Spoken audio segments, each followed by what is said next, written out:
دور کسی جنگل میں ایک بھیڑیا رہتا تھا۔ وہ ظالم تھا، بہت خون خوار تھا، مگر اس جنگل کے رہنے والے جانور جن میں خرگوش تھا، بکری تھی، گدھا تھا، انہیں اس بھیڑیے سے کوئی ڈر نہ تھا، کیونکہ وہ مل جل کر رہتے تھے۔ ایک دن بھیڑیا چھپ کر جانور دوستوں کو کھیلتے ہوئے دیکھ رہا تھا۔ جب بھی دیکھو یہ سارے جانور ایک ساتھ کھیلتے رہتے ہیں، اگر کسی طرح ان میں لڑائی ہو جائے تو میں ایک ایک کر کے ان سب کو کھا سکتا ہوں۔ پیچھے چھپی ہوئی لومڑی بھیڑیے کی یہ بات سن رہی تھی۔ میں کروں گی انہیں الگ الگ۔ اچھا، یہ تم کر سکتی ہو؟ اگر تم ایسا کرو پھر تو تم میری دوست ہوگی، میری پکی دوست۔ اس لیے تو میں آپ کے پاس آئی ہوں۔ آپ کے گھر کے پاس ایک انگوروں کی بیل ہے، اگر میں ان جانوروں کی دوستی توڑ دوں تو کیا آپ مجھے اس بیل سے انگور کھانے دیں گے؟ ہاں، لیکن پہلے ان میں لڑائی کرواؤ، پھر میں کھاؤں گا ان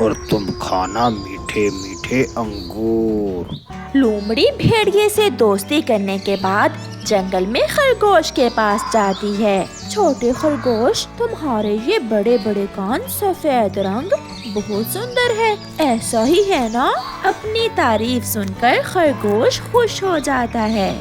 ہاں ایسا تو ہے، تو پھر دفع کرو اس بکری اور گدھے کو، وہ دونوں تمہارے ساتھ کھیلتے اچھے نہیں لگتے، تمہاری ساری سندرتا مٹی میں مل جاتی ہے جب تم ان دونوں سے کھیلتے ہو۔ یہ سن کر خرگوش کو سوچنے لگتا ہے اور لومڑی آگے بڑھتی ہے اور بکری کے پاس جاتی ہے۔ سفید دودھ، سفید سینگ، کالا کالا رنگ، بکری جی پھر تم گدھے اور خرگوش کے ساتھ کیوں کھیلتی ہو؟ میں اس لیے ان سے کھیلتی ہوں کہ وہ میرے دوست ہیں۔ کتنے گندے ہیں تمہارے دوست، چھوڑو انہیں اور کسی سندر سے جانور سے دوستی کرو۔ مگر میں نے تو کبھی یہ سوچا ہی نہیں۔ پھر لومڑی وہاں سے چلی جاتی ہے۔ لومڑی دوست، کہاں تک پہنچا میرا کام؟ ان جانوروں کی دوستی ابھی تک ختم ہوئی یا نہیں؟ بھیڑیے دوست، تھوڑی دھیرج رکھو، اتنی بھی کیا جلدی ہے؟ کل تک بہت کچھ ٹوٹ جائے گا، ان کی دوستی بھی اور سارے رشتے بھی جو ان میں تھے۔ دوسرے دن گدھا خرگوش کے پاس جاتا ہے۔ دوست چلو کھیلتے ہیں، میں تم سے کھیلنے آیا ہوں، بہت مزہ آئے گا۔ چھی، تمہارے منہ سے مجھے گندی بو آ رہی ہے اور تمہاری آواز سن کر میرے کان پھٹتے ہیں، میں تو تم سے نہیں کھیلوں گا۔ خرگوش اچھلتا ہوا جھاڑیوں میں بھاگ جاتا ہے۔ اس گندے خرگوش کو کیا ہوا؟ کل تک تو یہ میرا دوست تھا، آج یہ مجھ سے کھیل ہی نہیں رہا۔ پھر گدھا بکری کے پاس جاتا ہے۔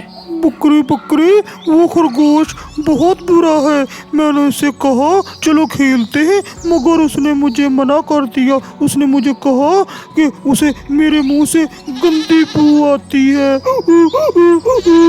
ٹھیک کہا اس نے، بدصورت گدھے۔ ہاں، یہ تم نے کیا کہا؟ میں بدصورت ہوں؟ میں دوست ہوں تمہارا۔ جو تم نے سنا، میں بھی اب کبھی تم سے نہیں کھیلوں گی۔ پریشان گدھا بندر کے پاس جاتا ہے۔ سب الگ الگ ہو گئے، کوئی ایک دوسرے سے کھیلنے کو تیار نہیں ہے، نہ جانے ان جانوروں کو کیا ہو گیا ہے۔ وہ جانور کسی کی باتوں میں آ گئے ہوں گے، وہ شاید چلاک لومڑی کی باتوں میں آ گئے ہوں گے۔ میں جا کر دیکھتا ہوں، میں تمہارے ساتھ جاتا ہوں ابھی۔ پھر بندر ماما خرگوش کے پاس جاتا ہے اور اسے سمجھاتا ہے، مگر کوئی بات سنے بنا خرگوش وہاں سے چلا جاتا ہے۔ بکری بھی بندر کی کوئی بات نہیں مانتی۔ ایسا نہ کریں، آپ سب دوست الگ الگ نہ ہوں، اسی میں سب کی بہتری ہے، سب کی بھلائی ہے اسی میں۔ میں آپ کو ناچ کے دکھاؤں گا، ایسے ناچ کے دکھاؤں گا اور اپنے اوپر بٹھا کر تمہیں جنگل کی سیر بھی کرواؤں گا۔ مگر تم بدصورت ہو، گندی آواز ہے تمہاری، کوئی نہیں مانتا۔ بھیڑیے دوست، راستہ صاف ہے،